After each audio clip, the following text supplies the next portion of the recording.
This debate will be moderated by Professor Patrick Pasteur from the Catholic University in Leuven and will feature on my left Professor Sorin Alexandrescu,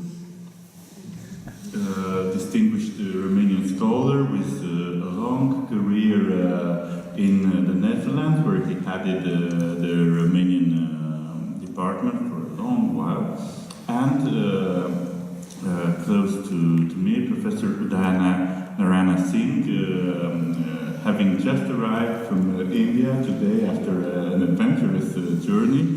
Professor Singh is a linguist, also a fiction writer. His works have been published by very prestigious publishers such as Longman or Sage, Cambridge University Press. The theme of our debate is Mircea Eliade and India, and the literary dialogue between Mircea Eliade and Maitreyi Devi. So please welcome our guest, and the floor is to Professor Pasteur. Thank you.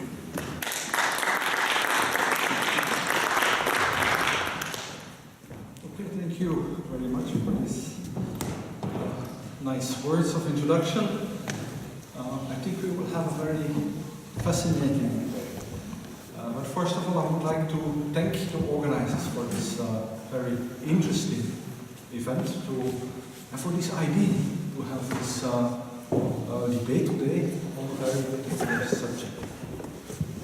I also want to address Mr. Ambassador. Thank you very much for being here. It's an honor for everybody of us.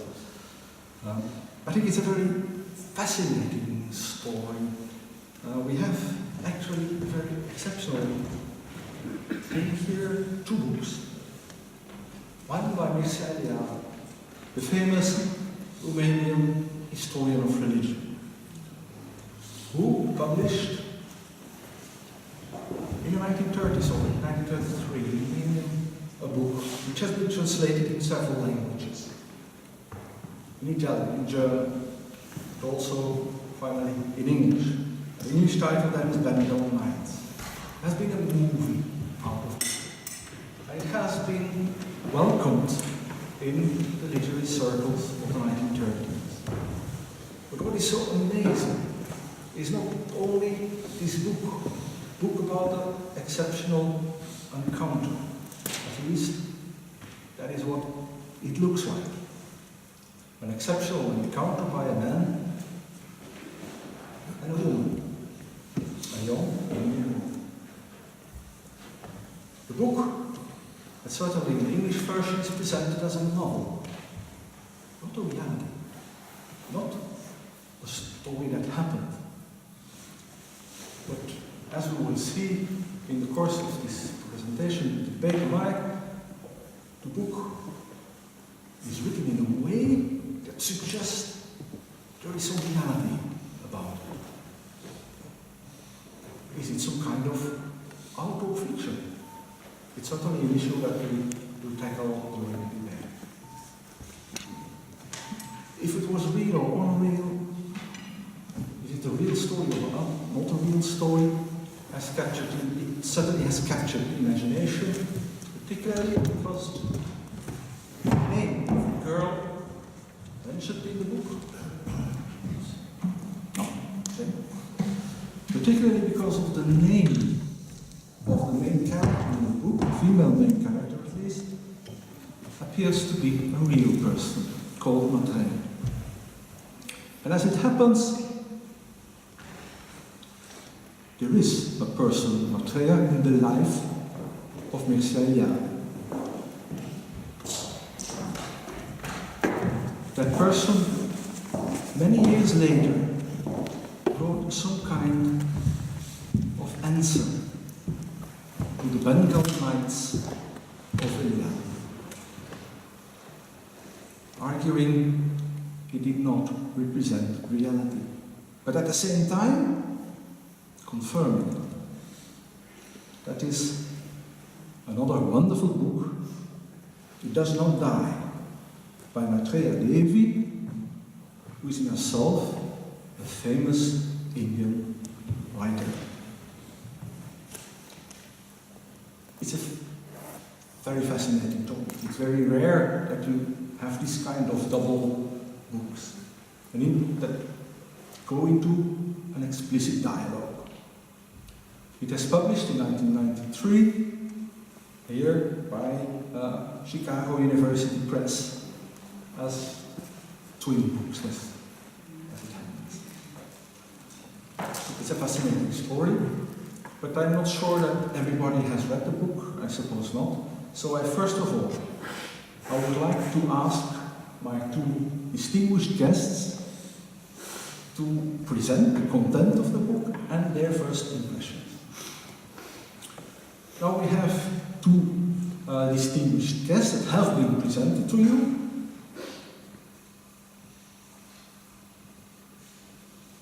But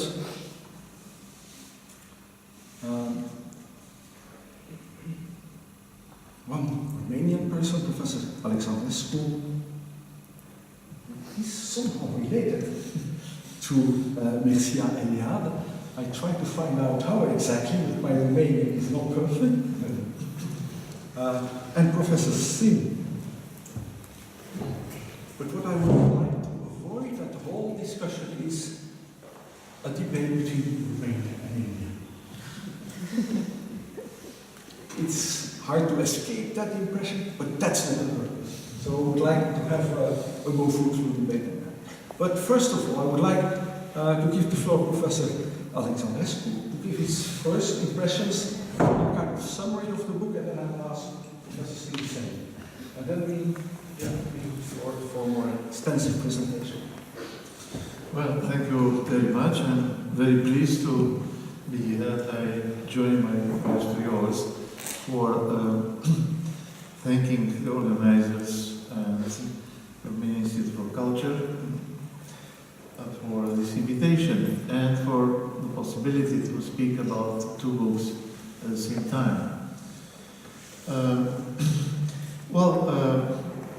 It's very difficult to give a summary of both books because they are rather complex in their structure and because they seem to contradict one another, although if you study it very carefully, the contradiction is not so big. It's more a question of the vocabulary which is used by every author in order to express their personal emotions or to conceal these emotions.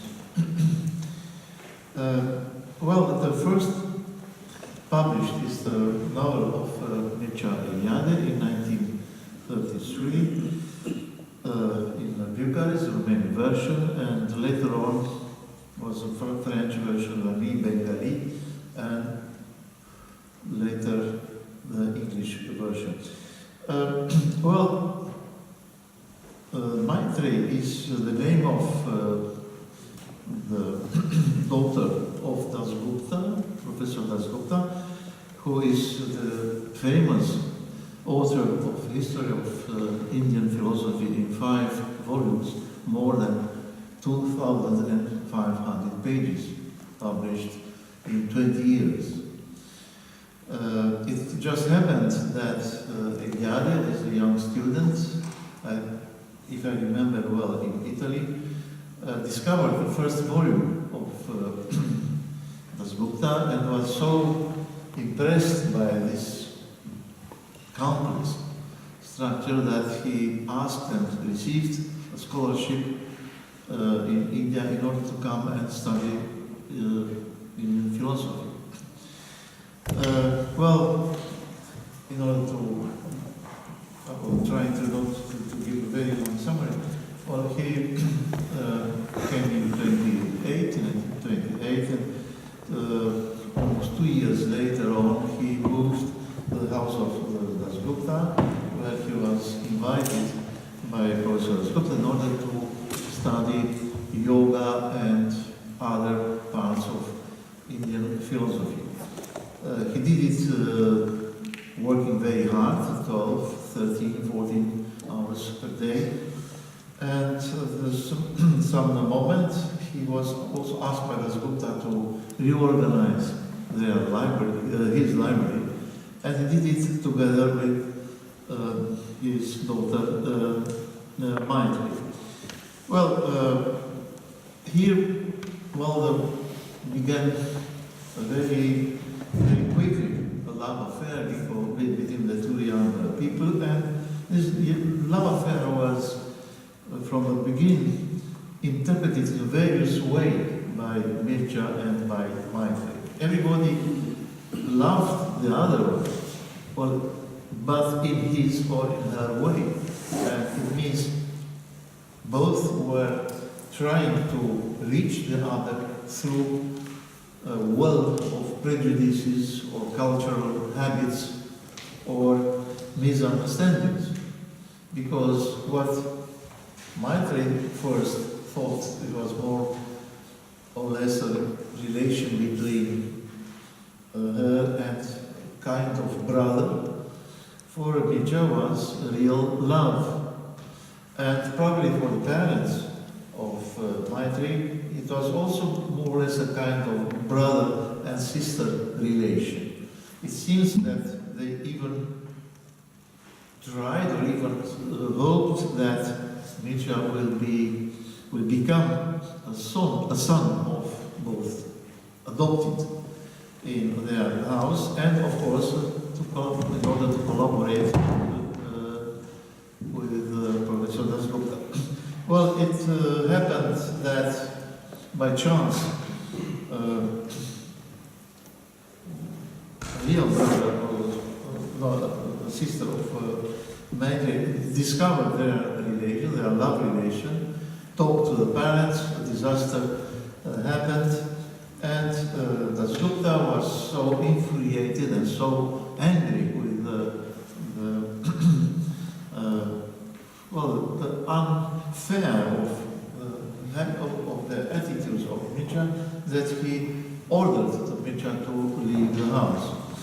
Well, in the novel published by Maitreyi Devi, the two letters we see from father Dasgupta, and they are authentic because they have been published also as documents in different publications in Romania. Maitreyi was very upset and was very much suffering. The whole family suffered very much. Mircea went to Himalaya, to Rishikesh, found a place in a guru hut and tried to think about the whole affair.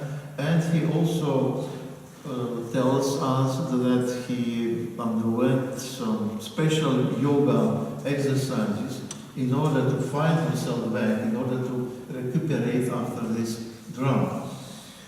He didn't try to fight for Maitreyi in a way, as we would probably expect now in our time, because Dasgupta threatened him to throw him out of the country, to denounce him to the police if he tried to reach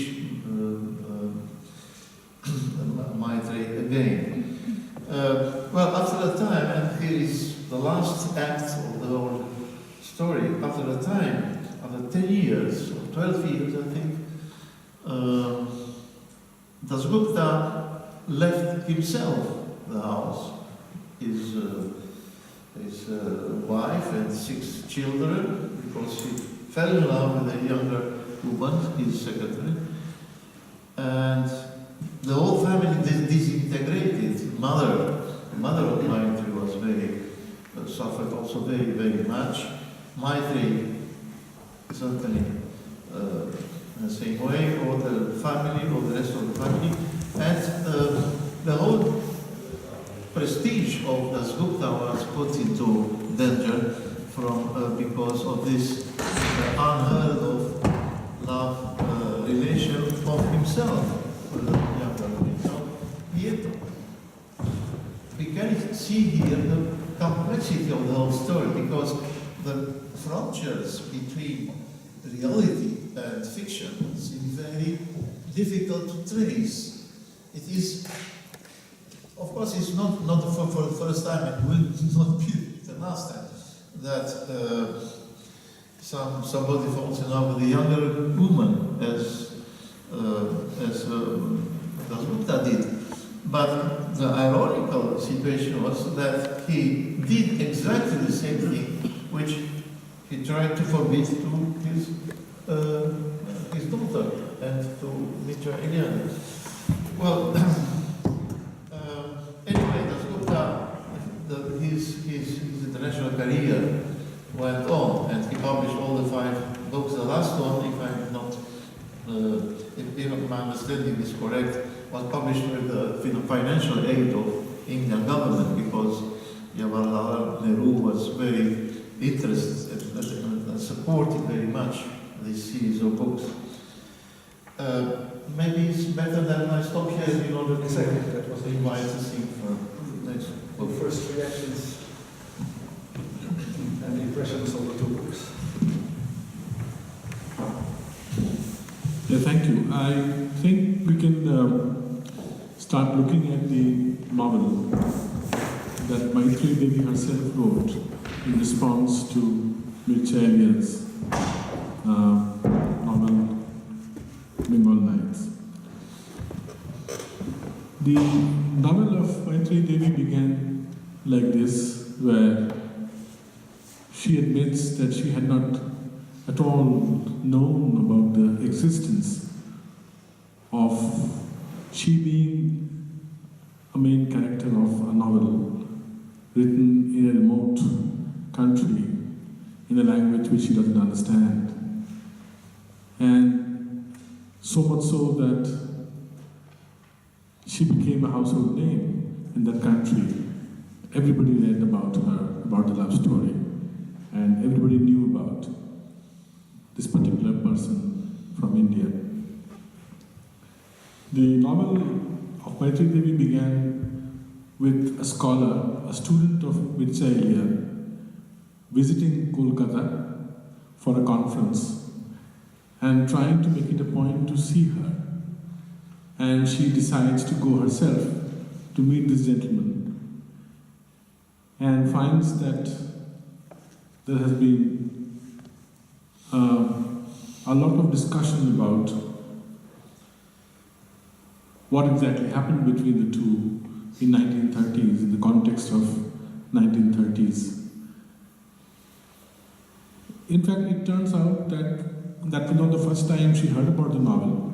She heard about it earlier too, but she did not really take serious note of that until it became a talk of the town in Calcutta, where several people were discussing in some denigrating terms about her role in the entire affair and how cruel the father was.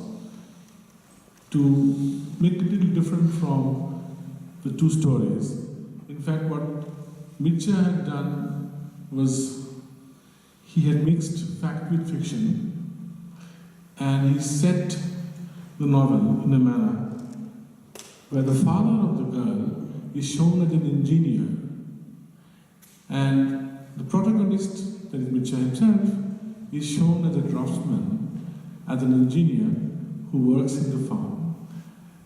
But most importantly, he's in a mission to construct space.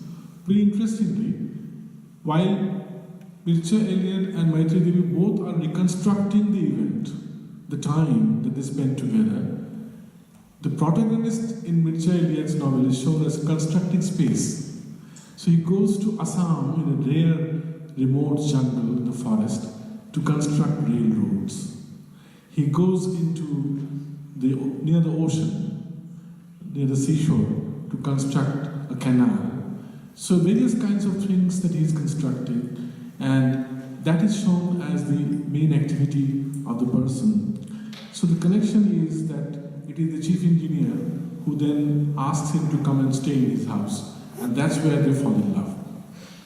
But if you look at these two novels, you find quite an interesting set of contrasts. One, Maitreyi Devi's novel begins from where Mircea ends, and it goes forward, because it then actually shows that she takes it up as a mission, because after that she had been married for close to 40 years, she has raised children, grandchildren have come into the family, and she's very happily married otherwise, living in a remote Himalayan city, small town, and then she ultimately had to reveal the entire story to her husband, who was very supportive and understanding of the event, and he was so sorry to hear that she's been suffering all these 40 years without even being able to tell about this whole thing. And then he encourages, makes all the arrangements to see that she is actually transported to Romania and goes to Europe and goes and meets the person whom she so dearly loved. So I think the entire story is in case of Maitreyi Devi, is that she was trying to find out what is it that has remained constant between them in spite of so much time which has elapsed. What is it that did not die? So that exactly is the main theme of both novels, I think. In the process, the two novels also achieve another important thing. The two novels also talk about the 1930s India, 1930s Bengal, a time when resentment against the foreign rule started. We noticed that this is between two world wars. Also the time when in many, many countries, colonial rule, anti-colonial movements had begun. And that's also a very important time in that way. So I think with that I'll stop and then we'll go further. Thank you. We were speaking about this context. This context, 1930s in Bengal, as was extremely important, and it plays a role in both books. But much more, it seems to me, in Maitreyi Devi's book, and then in the book of Eliade. There it pops up now and then, but perhaps a bit more in Devi's book. Yeah, the point that was actually very clear in both books, let's look at the commonality, is that Mircea was trying to learn about the ways and means of the practices of Hinduism, and was trying to find out, is it possible to become a Hindu? Is it possible to adopt a Hindu way of life? To dress like that, to eat like that, to sleep like that, to think like that, and to act like that. So he was actually trying to translate the philosophy of Professor Dasgupta into practice. Is it possible or not? And if it is possible, then will he be accepted as somebody a part of a different culture? So this was a kind of a dialogue between two different cultures. He was engaged in that kind of activity. And in that, Maitreyi was the most helpful person in trying to explain various facets of Hinduism, because she is the one who is actually against Hinduism.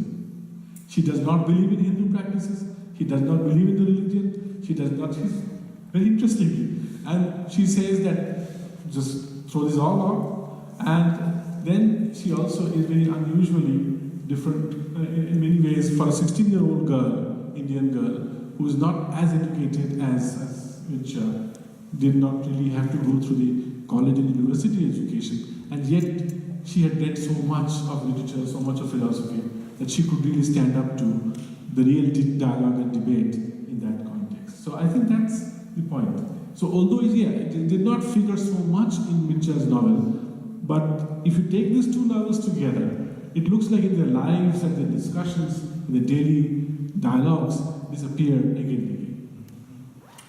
Okay, but if I understand, this reaching out to the other culture is central to Mircea's career, his thinking already at that moment. And he went to India to study with Professor Dasgupta, which is a remarkable feat, isn't it?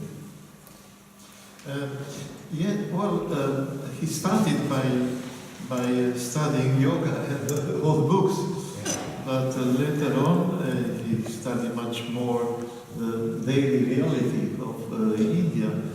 I also would like to say that Maitreyi as a novel is part of a series of books Eliade wrote on India. And there are at least two other books. One of them is India, the title is India, and there are some comments on different places in India, but also some comments on Tagore, two encounters of poets by Eliade, together with Calcutta. And the most important thing is a kind of interview with a leader of the revolutionary movement in 1930. The leader is presented as a student. It happened, well, the date is very important because Eliade says, well, it happened on 22 April 1930. It does not say much more about it, but I tried to discover why 22 April, and I discovered in many books on revolutionary movements in India that it was a day of a big demonstration, marching, of thousands of people marching against the British government. And the British government and the police attacked participants with so-called Latin. Latin were big stops, stakes, I think, which were very dangerous for the bodies they touched. It was a very repressive action of the police. Well, what these students tell us, Eliade, is that, first of all, you, Eliade, you are a white man, so you are English. No, we are not. Thanks God. Well, you are a Christian. Yes, said Eliade, I'm a Christian, but don't blame on the religion what people do who say they are Christians. So it's a very interesting discussion here. Who is, well, if we blame the police, we don't blame necessarily their beliefs in God. We blame on their action. Well, this is what is the distinction which Eliade did. But another one, why do you march today? Asked Eliade. The answer was, we don't do politics, said the student. These actions are continuing our metaphysics, our philosophy of life. We want to be free, and English government does not respect our desire for freedom. So the concept of freedom is very interesting because there were the first meanings, of course, political meaning. But later on in the text, and later on in other texts, and including the novel of Maitreyi, we discovered that there were two meanings of these two words borrowed from Gandhi. Liberation and freedom. Liberation meaning spiritual liberation, freedom meaning political or civic, let's say, freedom. Well, there are two meanings which that will be taken over by Eliade in his books and in his memoirs as well. He will explain it. The question is, I asked myself, well, who was the student? He doesn't have any name. And it seems that National Congress in the big organization of India's against British government, tried to organize many demonstrations. One was civil disobedience. It just started at that time, in 1989, and there were many people involved, having different approaches to the liberation of India. Some of them were more radical than the other ones, Of course, Gandhi and in a way Nehru was more moderate, but in fact the younger people who were much more aggressive and tried to start a real revolution in India, they came to the inevitable choice. How aggressive shall we be? Is this allowed by our philosophy, religion, to kill somebody? This was a big question. If you want to find freedom for your people, are you allowed to kill somebody from English police or not? Well, at last they killed somebody who was himself found guilty for killing many Indians. Well, I'll try to do my story shorter. And the leader of this younger students were Surya Sen. Surya Sen, a very renowned politician. At some time he was even secretary of the National Congress. Surya was trying to organize a kind of resistance. They were on that day, 22 April 1993, they were surrounded by English police. Many of them died. Sen escaped and organized a kind of resistance in some villages in that party until he was arrested in 33 and hanged by the English police in 34. So at the same time, Gandhi tried to reach an agreement with the so-called Viceroy of India, well, representative of the Queen of England. Politicians in India tried to reach the status of dominion of England, and England was against it. Very complex political realities in India, in England as well. Gandhi went. Gandhi went to London, tried to reach an agreement with the government. Was impossible, and when he was back, all this kind of action didn't have any result. So many of them went over, but it's my. Eliade himself did not engage in this. No, he did not. He did not because he said, it happens. I am a so-called white monkey. White monkey was the term the children used in the street to call him white monkey in the region, of course. But he was not interested in engaging himself. But he observed, and he was a witness to this important manifestation. So I would say that I think this is very important because the idea we have of Eliade is research, reading, writing the whole time. No, he was very engaged, but he knew his limit.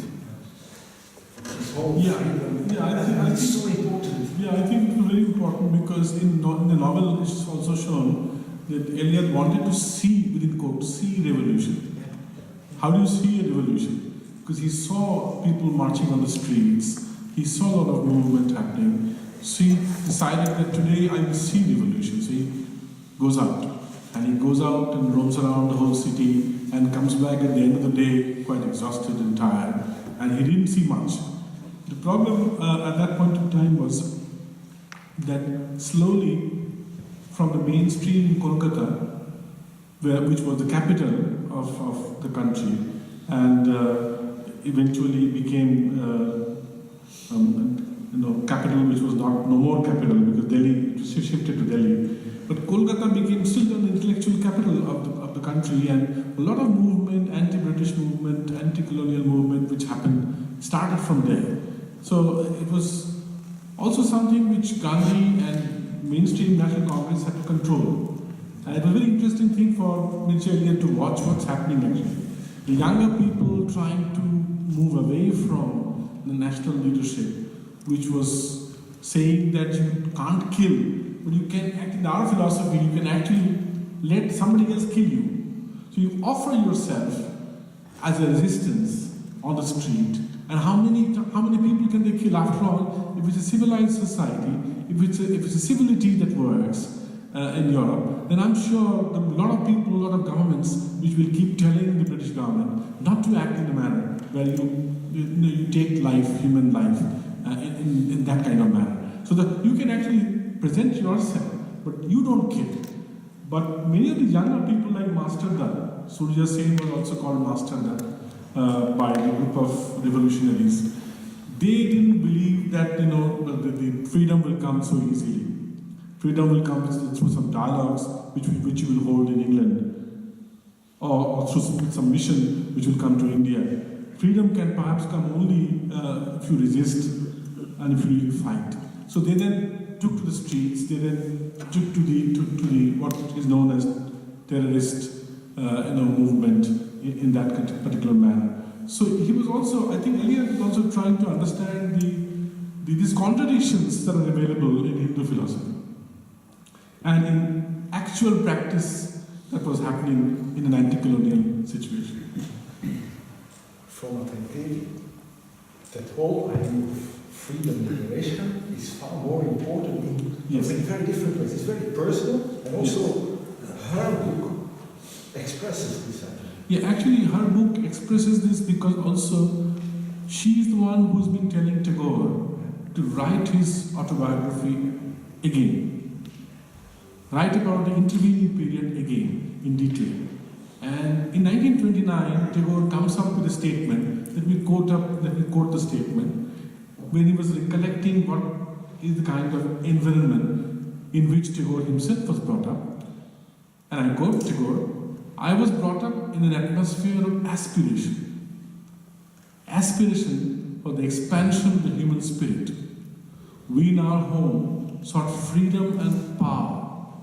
Freedom of power in our language, freedom of imagination in our literature, freedom of soul in our religious creeds, and freedom of mind in our social environment." It's very interesting. Tagore says this, and this is the freedom which Maitreyi Devi was talking about. So she wanted to break away from the normal practices. In her own writing, she was trying to achieve that kind of freedom, just as Tagore himself had achieved that kind of freedom. The figure of Tagore himself is also very central in two books and for the lives of these people. And himself, he is also, in some ways, a bridge figure. Tagore was known not only in India. If you think about one famous Indian, it's Tagore. How important is it? Yes, well, I think our colleague will say does now much more than I do about Tagore. Well, I was only interested by what Eliade tells us about Tagore and the role Tagore played in this love affair, because he did it without knowing and without wishing to be present in the love affair. Well, the first interview, there were two interviews Eliade took of Tagore. The first one was more about what the education in Shandikan did mean, and it was not very academic, it was more a kind of free entertainment and free music and dances and enjoying the nature, which was very important for Tagore, I think. Well, when Eliade asked him about philosophy, Tagore was answered very shortly. Please answer with things to your Professor Dasgupta. He knows much more than I do. But I think that you do not understand what wisdom is. What you need is not the truth. What you need is to know the way towards the truth. This was a distinction which Eliade seemed not to know yet, or not to realize how important it was at that moment. But the way is much important than the end, or the end stage, let's say. Anyway, the comments of Eliade are minimal in that story. But much more interesting is, I think, the fact that in the story, Maitreyi was, as a very young girl, she was in love with Tagore, the friend of her father. So a second father figure, I'd say, in the whole story. She was in love as a child is in love with somebody else with much older. But there were some strange movement of Tagore. He gave her as a present a small box with a lock of his hair. So it was in a way very romantic. Well, Tagore was known as a seducer. He had many girlfriends all over the world, even in South America. Somebody who invited when he was 70, he invited to India, and she came to India, but it's not known what exactly the outcome of this visit was. And here was a very big distance between Tagore and Gandhi. Gandhi was always alone. He thought that celibacy is much better than sexual relations, and he tried to find a kind of ascetic life, which maybe he could reach. But anyway, Maitreyi in the novel says, told first to Eliade, well, I can't be in love with him because I'm in love with Tagore. But she doesn't say the name of Tagore as such. She uses an Indian name, a Bengali name of Tagore, I think. I don't remember exactly which was his name. They use both of them the name of Tagore in Indian, in Bengali, exactly to the moment when Mircea kisses Maitreyi, and Maitreyi feels something very different as experience, and at that moment the name of Tagore comes into the text, as they both tried to mark a distance. He was no longer the friend of the father, he was the distant poet. Well, by chance, maybe for both lovers, Tagore was in 1930 in Europe, including Soviet Russia, and he was very interested by what happened in Russia. He wrote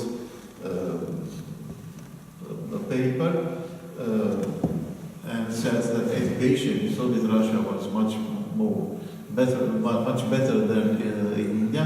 But he gave also an interview to Izvestia, the communist journal of Russia, Izvestia, where he told, well, everything is very well, but why do you use violence against your own people? And that interview was never published by Izvestia till 1988. Only in 1988 they dared in Soviet Union, or what was Russia maybe, to repeat these words of Tagore. So Tagore was not at all naive. He was very open, but not naive. Well, so Tagore played a role in this love affair without knowing anything, but a very important role. Only when the father figure was moved from their relation, the relation became to go on as a love affair, a real love affair. Well, if we speak about images of India and Europe and the West, we easily think about India, the East, as a source of wisdom. And the West is kind of lacking wisdom, lacking also spirituality. Now, in these books, Tagore appears as, I don't know, you have to correct me if I'm wrong, but appears as the wise man. And the wise man, and there's another wise man, another interesting figure, that is the husband of Maitreyi Devi, which plays a very But that is in her novel, not in Mircea novel. no, absolutely not. Obviously not in Mircea Eliade's novel, but in Maitreyi Devi's novel, very clearly. And there is, it seems to me, a clear opposition between this figure and the figure of Eliade, of which she said at a certain moment that Eliade lacks wisdom, has a lot of knowledge. Actually, interestingly, Tagore appears in two novels in two different ways. Tagore appears in Mircea Eliade's novel as somebody who Maitreyi Devi depends so much on, who is a constant source of solace and reference for Maitreyi Devi. And he fails to understand why does she feel so much dedicated toward this old man. What is it there in his philosophy or in his words that is so comforting, that is so inspiring, that at the most important moments of their physical contact or whatever intellectual discussion and debate, this name appeared again and again. So this was a kind of resentment that was also building in the protagonist's in nature. In case of Maitreyi Devi's novel, however, in one particular place she explains, he is like son to us. Very interesting metaphor she uses. He's like son to us. If you were a Bengali, you would understand what he is to the language, what he is to our culture, because he constructed the language from nowhere to make it a world language. The kind of construction that he has gone through, and for that he had to really bear so much of blame from so many people, because that's also shown in both novels. That she emerges as a writer, and in that, because Tagore praises her writing and likes her, questions that she raises, and therefore a lot of people think that this is something which is an unusual kind of relationship. So I think this Tagore problem appears again and again, but appears in Maitreyi Devi's novel as more as an inspiring father figure than as anything else. Whereas in Mircea's novel, particularly, in that incident which you mentioned, Tagore leaving in a box a presentation of a book and a piece of his hair, I do not know if that is a fact. That could also be pure fiction, pure imagination, because it's true that Tagore was in relationship with so many women all over the world. There's no denying the fact. But that does not mean that all the relationship with man and woman will be like that. In fact, what is important is that he also did something very unique to the language called Bengali. In my opinion, he engendered the language. What I'm trying to say is, before Tagore, all the great writers, there were many other great writers of Bengali, they were trying to push Bengali in a certain direction, either towards Sanskrit or towards Persian. There were two models. Tagore is the one who brought Bengali back to the language of the women. In fact, the most important point about Tagore being so close to Maitreyi Devi, Maitreyi Devi being so close to him, also so much that even today all the women in Bengali, they love the Tagore songs, they recite Tagore. This connection, I think, has to do with the kind of language he used at different stages of his life. At different stages of his life, he slowly tweaked the language to make it more like the language of women. That was one of the greatest contributions of Tagore. So that, I think, is a conscious decision that he has taken, stand that he has taken. And he talks about, in both novels, they talk about Ardhanarishwar, concept of man and woman. It's a man-woman unison of ancient India. The system of where you are part woman, part man. So that you do in literature, that you do in life, that you do in language. So that's a kind of an interesting experiment that is being also discussed in their various dialogues that they have.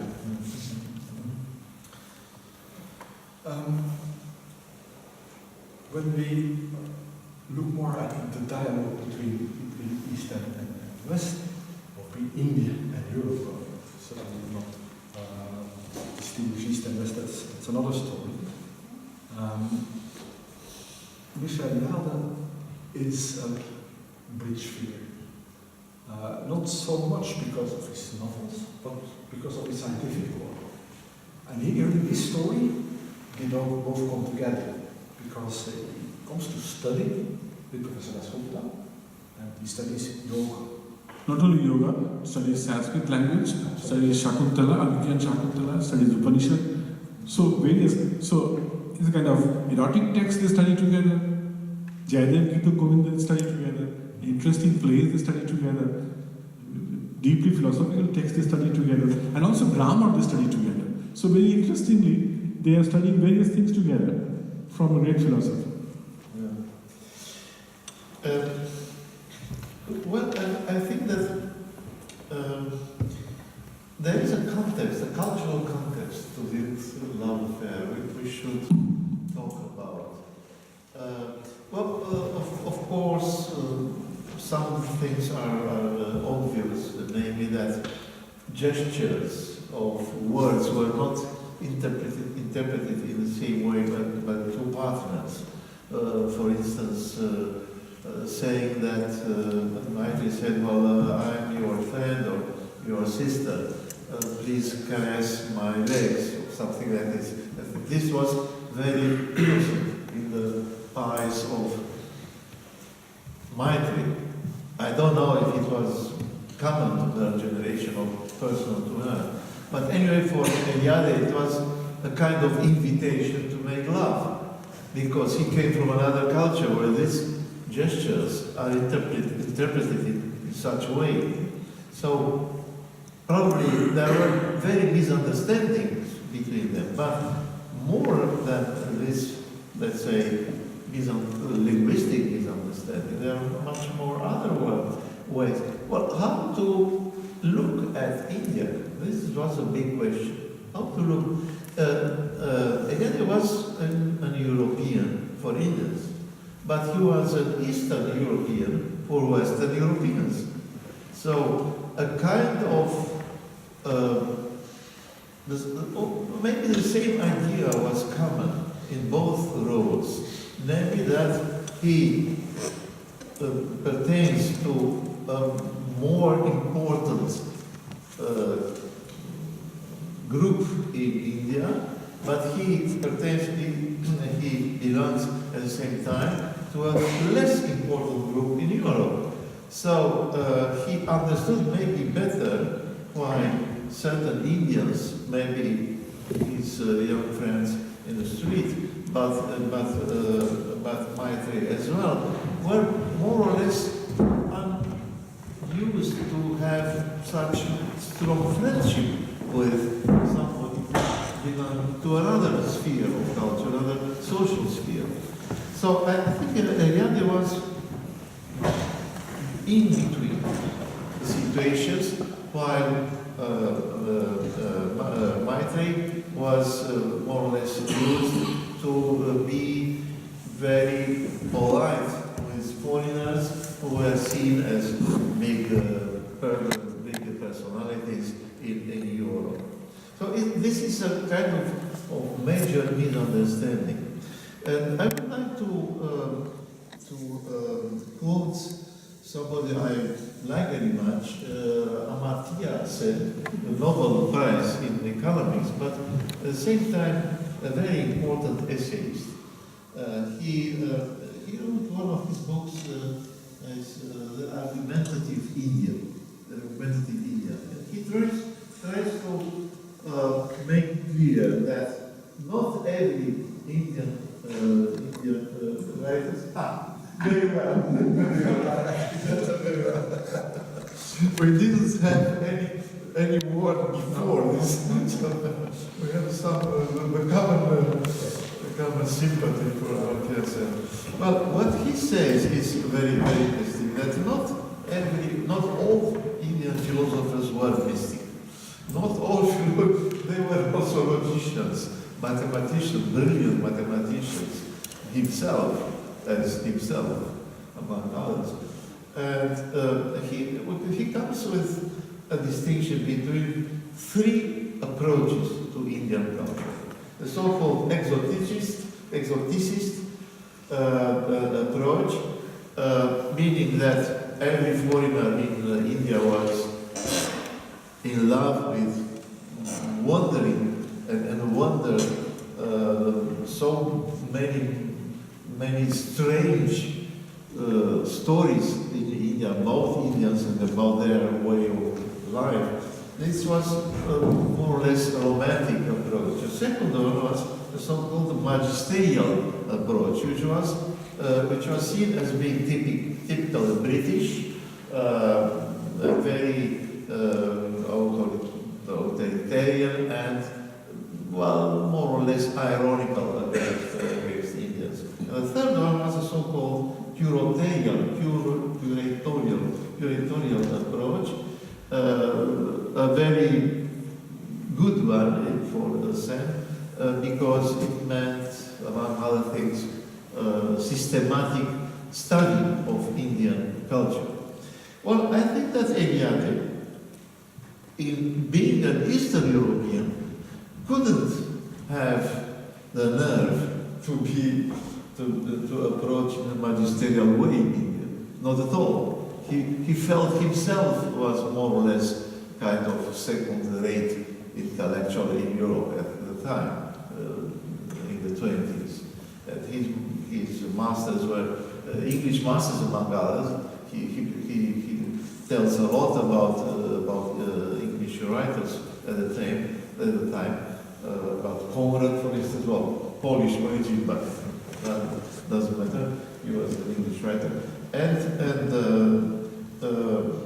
he was in a way curatorial, meaning a kind of decency, a kind of modesty against or in the relations with Indians. And I think that this could be seen as specific to Mircea Eliade among many other visitors from Europe at the time in India. Well, of course, I'm not very well acquainted with all these visitors, but it could be an interesting approach and a new approach maybe to Eliade's work, looking at Eliade from India, not looking at Eliade from Romania or from Europe or from the United States. When Eliade became a famous professor at Chicago, many of his students at the time, recording their first meeting with Eliade, wondered how was it possible for such a big figure to have so much time for every new student and talking hours and hours with more or less unknown young student. So this kind of modesty was probably something which impressed very much the Indians as well. Look, he's a white monkey, but he doesn't have kind of authentic approach as many other Europeans had at the time, unfortunately. Well, of the three approaches that you mentioned, I differ from there. And I think he actually used a fourth approach, which I would say that it would be an approach which can be described as participant observation approach. As a typical anthropologist, he actually participated in the entire process of the cultural confluences that were happening, because India was rising at that point, trying to find its own ways and trying to find out its own niche and find out if and when very soon it's going to become a separate country, where will it excel, where will it go, how will it be different from British, knowing fully well that the West had also great influences on the education system, on various other kind of ways of life. So there was a point of place in novel where Maitreyi Devi says, okay, you've gone to see revolution and you come back after the whole day not being able to see revolution, but can't you see revolution in our family? There's a revolution in our family. There was no way somebody like you would be welcome in a Hindu family, living with the family, inside the family, like almost like a family member. That itself is a revolution for us. It's a major step forward for us.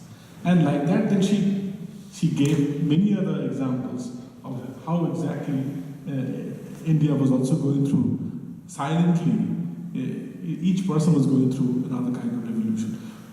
I would say that Leonard Elmhurst, C.F. Andrews, including Sylvia Levy,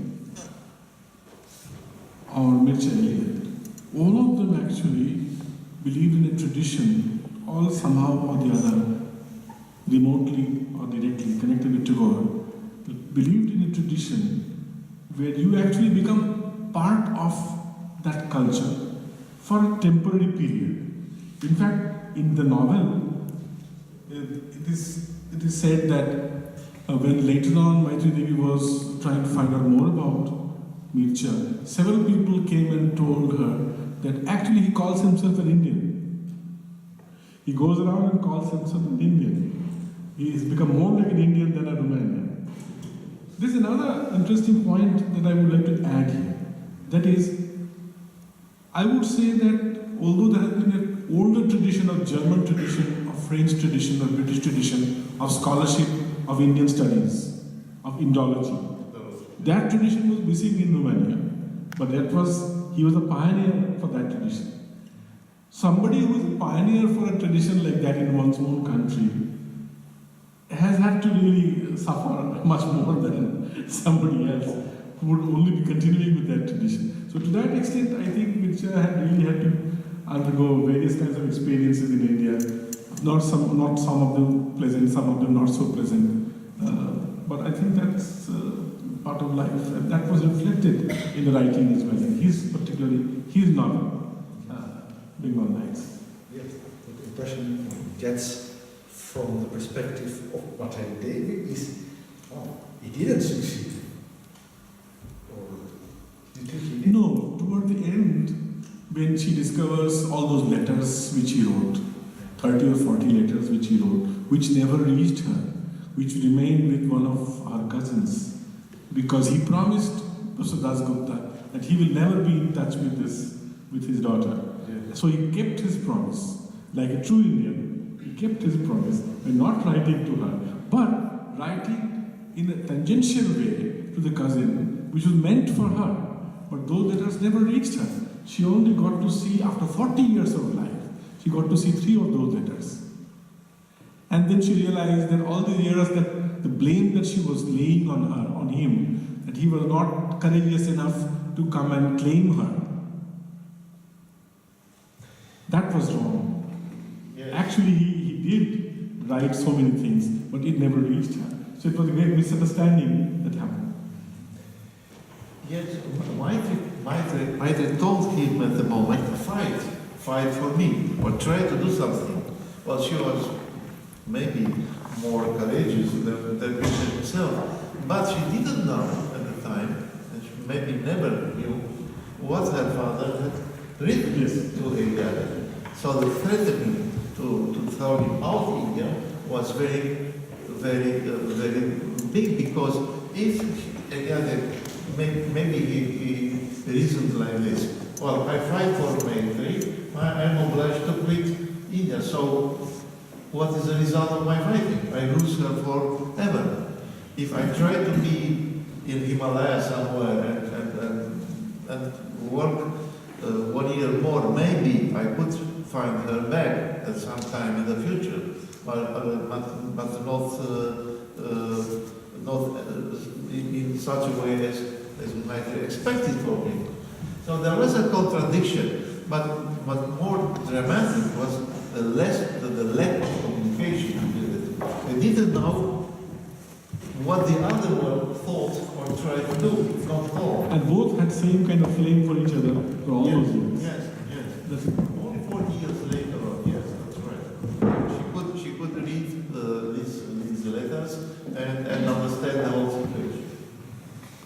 Yeah, I think this is crucial, and I also think that the place where she says that Tagore offers, what do you want me to do? Do you want me to do something? Do you want me to intervene? That is, he offers, and not directly says what he could do. And in her novel, she does mention that maybe he could make it possible for her to go to Europe, because Mircea had already talked to her sister and her mother about this Indian woman. And maybe they could live there as husband and wife together. But she did not really want to upset her mother, her family, her father, and the entire society by saying, asking Tagore to intervene, which would have meant a greater problem for the poet. It seems that this is really a story of the water that is very deep between two different persons. In many ways, this is also a story that is typical for the 1930s. The story would be different if it were the late 18th century, or would it be different today? That's certainly a question I would like to... No, on that I have a point. Yeah. You see, very interestingly, Mircea Eliade is writing the story in 1930s. Yeah. But what is she doing? She is writing the story in 1973. Yes. So she is writing in a language of 1973, and he is writing in a language of 1930. They're bound to be different. Because the world has become very different in between those years. All these Western concepts, various concepts of deconstruction to various other things that you can think of, all of them, post-structuralism, all of them became reality by 1970s. And in the beginning of 80s, when she's writing with that power. So I wish Mircea could rewrite the story in 1973. That would have been a different story altogether. That would certainly be a different story, without doubt. But the relationship itself is rare in the 1930s. It's very rare to have a mixed relationship in that time. As you see throughout the book, racism was quite omnipresent. But at the same time, there were some breaches in the traditions. There were some movements, and Eliade is one of those representatives of Westerners, Europeans, went to India to study. For example, Yoga, Sanskrit, and so forth. And that's this way breaking this kind of taboos. But still, it's extremely marginal. Is that still the case today, or No, see, even at that point of time, 1887 onwards, when this kind of India studies began very importantly in India by the Western scholars, we had great Irish scholar George Abraham Grierson, who did so much of work on the peasant life and so much work on folklore and culture, as well as languages. The great linguistic survey of India, in 19 volumes, was produced by him. So there were other scholars who were acting a little differently, and they were more seriously looking into it. But problem with Mircea's approach was that he had to suppress his scholarship and erudition in the novel writing. See, this is very important. Mircea does not show that he is a great philosopher, great scholar in the novel writing. He is a perfect fiction writer there. Whereas when she writes, in 1973, she bounces back with all her erudition and all her Sanskrit. Because if you look at this novel, it's profusion of quotes from texts. He has none of those. So there's a big different approach between the two, whereas he's a fiercely great scholar. He's trying to suppress that. So that's a very interesting way. I think we have been talking already quite some time. I think it's time to give the floor to the public and give the opportunity to ask questions.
Eliade tells himself that he had a preference for so-called tantric yoga and not for the classical yoga.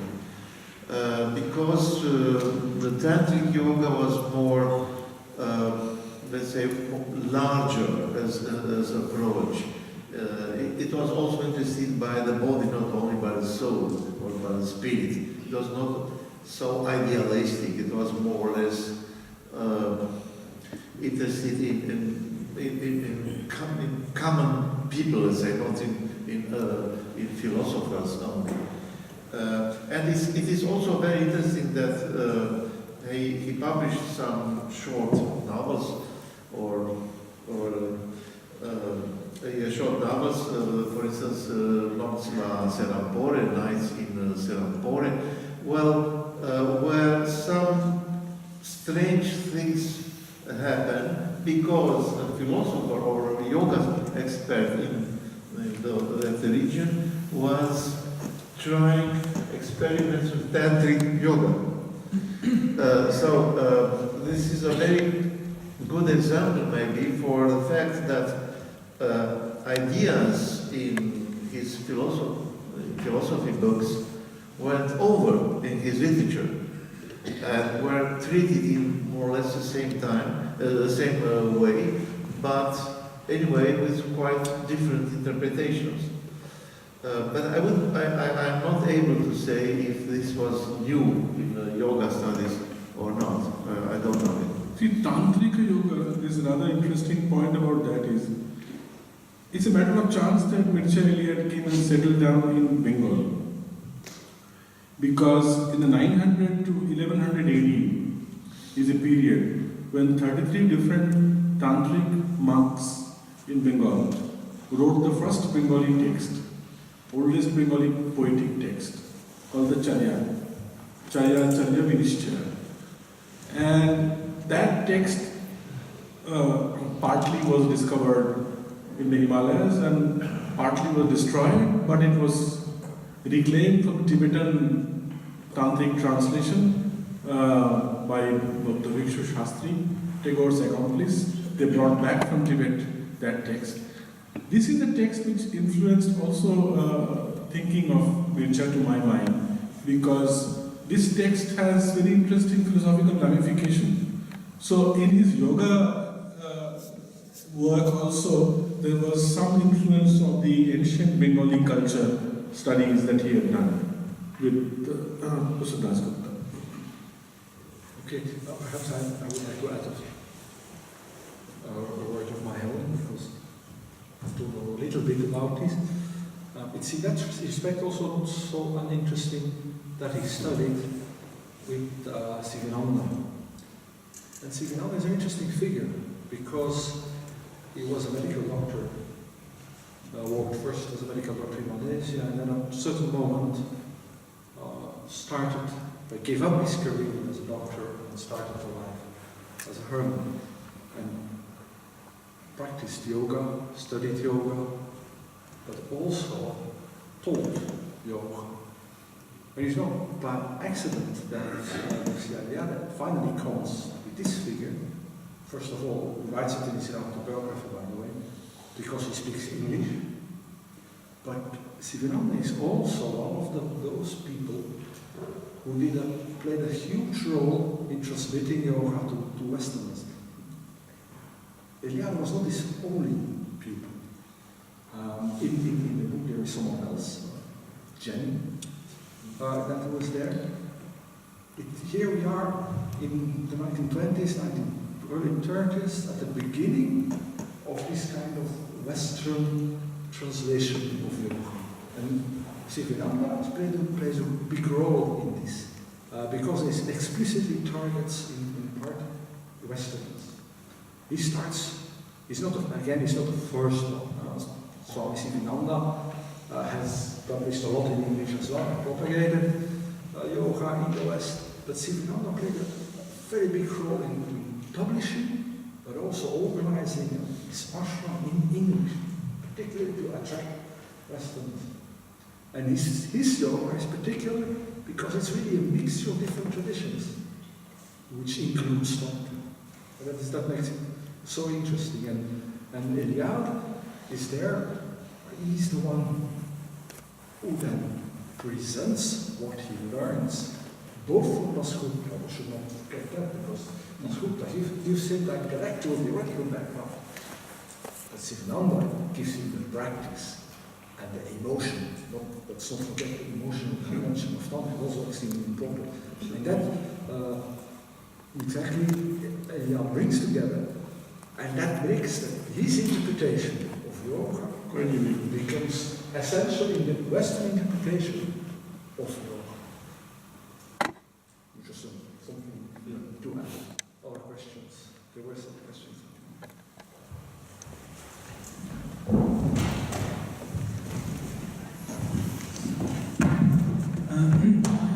I'm hearing to this interesting debate. I'm basically from Calcutta, so I literally read that book Na Hornate, which was the book written by Maitreyi Devi. Just wanted to ask you one question.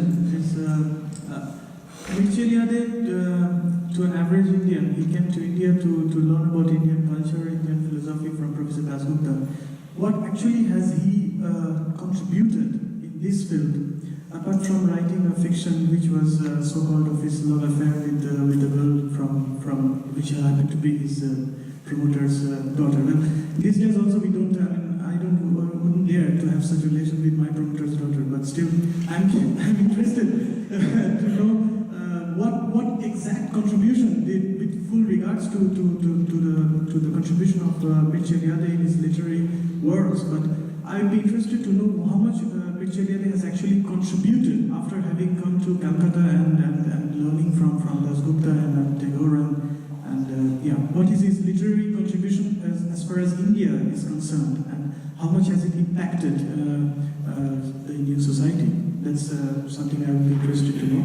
And the other thing is that from Professor Alexander's group, I think it would be far too outreaching to call Tagore as a seducer, because I think as an average Bengali, I would really protest this. He was not a seducer in any sense. I think the knowledge of Tagore, I think we need to update the knowledge of Tagore to understand that if he was really a seducer. He was not a seducer in any sense. He was the last icon of Bengal Renaissance, and as what Professor Singh has said, he actually engendered the Bengali language, which means it appealed to the women that was not there in that time. The language was very much masculine in that time. So I think he was not a seducer. The girls loved him, but he had, I think this is this is a bit of a contradictory statement, but anyways, I'm a Bengali and I'm a big fan of Tagore, so I would protest this myself. But coming to the serious point, I'd like to hear some of your comments based on the first question that I asked. Thank you.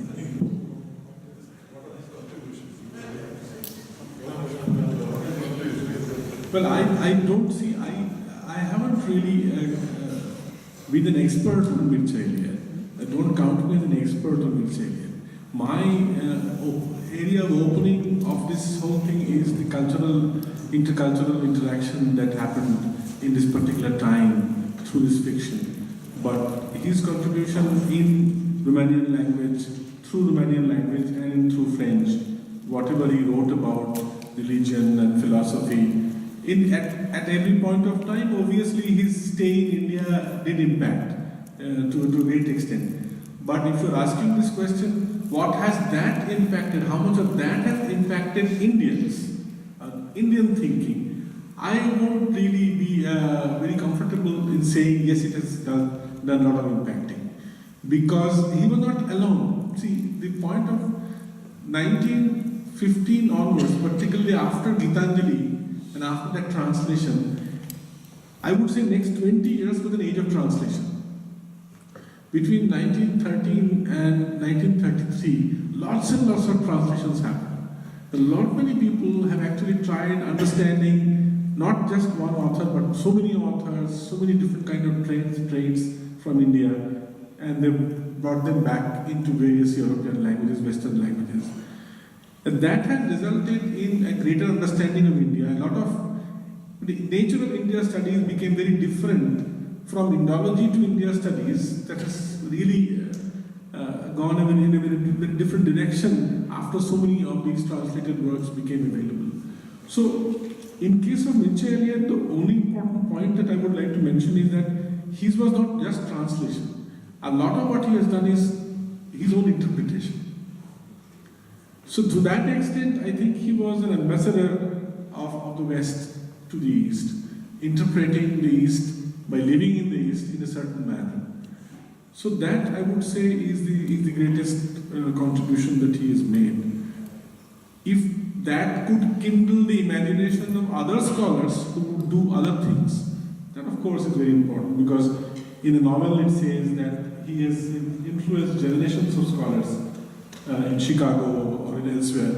In fact, if you look at Chicago school at that particular point of time, what has happened in Prague school in 1920, 1924 has exactly happened in Chicago during the time when Mircea Eliade was there. And it was not him alone. You had other people who were also very crucial people there. Working on language, working on literature, working on history, in various other fields in Chicago. So that was a whole school of people, whole group of people, which kind of continued with A.K. Ramanujan, if you look at the Chicago school. So I think it became very important in that respect. So his students, I'm sure, would have benefited a lot from his interaction.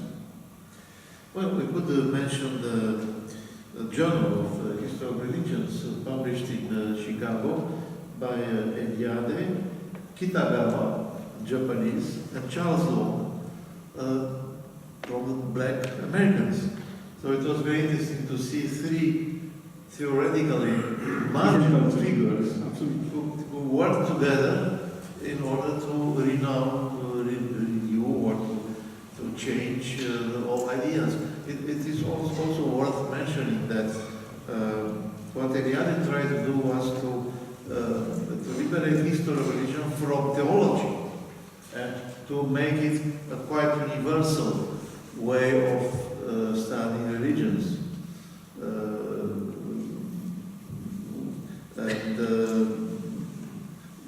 All the time he worked in Chicago till his death, he tried to introduce quite another approach of religious facts, more based on personal experience than on, let's say, churches' procedures. So I think that this kind of personal approach was very important for him, and it was also passed over to all his students.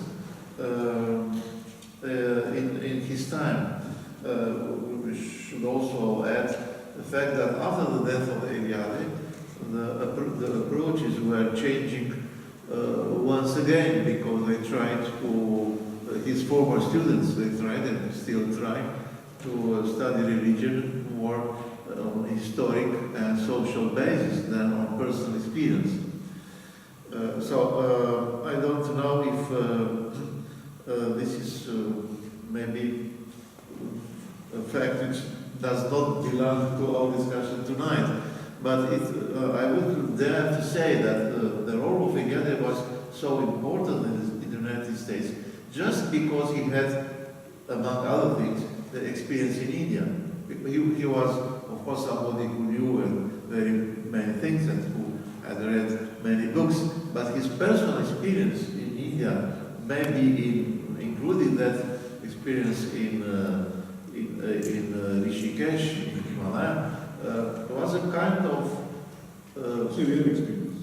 yes, and he could say, look, what I tell you, I did it myself.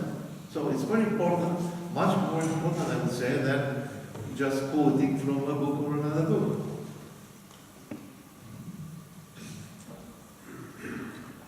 More questions?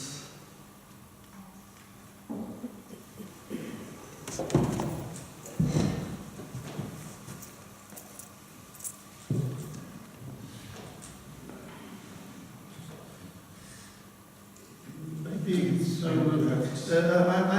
wanted to add something about the book of Maitreyi. Well, it is now that she discovered the existence of Eliade as a philosopher or a scientist very late. She was not acquainted with this before. And you told how it happened. Well, she tried to reach Eliade. At last, she was able to find him in Chicago and paid him a visit, quite unexpectedly, I would say. Eliade was very really shocked when he saw her, because, of course, after 30 or 40 years, to meet somebody you loved when you were 23 must be quite an experience. But what Maitreyi wrote in her book is also very interesting. She was a poet, and it seems a very good and very important poet also. And there are some poems published in Romanian version.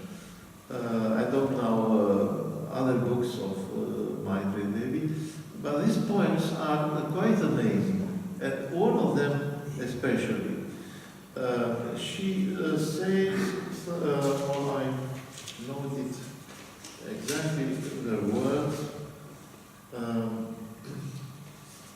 Well, it is addressed to you, but it's obviously Eliade. If you build up walls of stone, well, this is I do it in, I quote in English. It's my translation of the Romanian version. I don't have the original English version. If you try to build walls of stone around me, you'll never construct a jail for me. All those stones will fall down, and if I am there, if I am there between the stones. Well, this is maybe not very important as fragment of a poem, but remember that one of the books of Eliade was on a Romanian legend of Master Manole. Manole was in the Romanian folklore a builder of churches or of palaces, and what he built up during the day fell down during the night. Until he just had a dream, and in a dream he learned that he must build in the wall his wife. What he did next day, and next day the church didn't fall any longer, so the church was completed. Well, of course, Maitreyi didn't know this legend. It was a Romanian legend. She also didn't read the book of Eliade, because that book was told to read only in Romanian. And she didn't know. Well, it's amazing that she wrote such a poem in order to contradict the ballad, the Romanian folklore ballad Eliade had analyzed so many years ago. So this is for me a kind of very strange affinity, very strange relations between those two people, which are very difficult to understand and very difficult to explain. But I think this is the reason why both books and the situation they went through is so dramatic. So it's really a dramatic encounter, and with dramatic influences on both lives 40 years later on, which is in itself, I think, very, very important to know. Anyway. Yes, absolutely. Actually, Maitreyi Devi was also responsible for last 3 years of life of Tagore, during which time he did fantastic paintings. In fact, there was no time other than I have brought some of those paintings to show you, which he did with living in Maitreyi Devi's house. And some of those are actually mind-boggling. So the man at that point of time said that I couldn't say in words, in human language, what I wanted to say all my life. So therefore now on I'll be saying this through painting, through drawing and designing. And he did that, and I think she was very protective of Tagore, very kind of looking after Tagore very well, the whole family. It was a kind of joy and a celebration for them, as many times as he came, 3 or 4 times with a long spell that he spent there. And the house still exists in a small place called Mangpu in North Bengal, in a hilly location, where there is nothing else but beauty. And he sat down and did all his paintings there. Okay, thank you very much. If there is no more question, I would like to close this debate on this suggestion. We have just had a few words of wisdom that bridge the cultures as well. So I would thank the two speakers for their presence here, for interesting debate. And thank you all also. See you later on occasion. Thank you very much.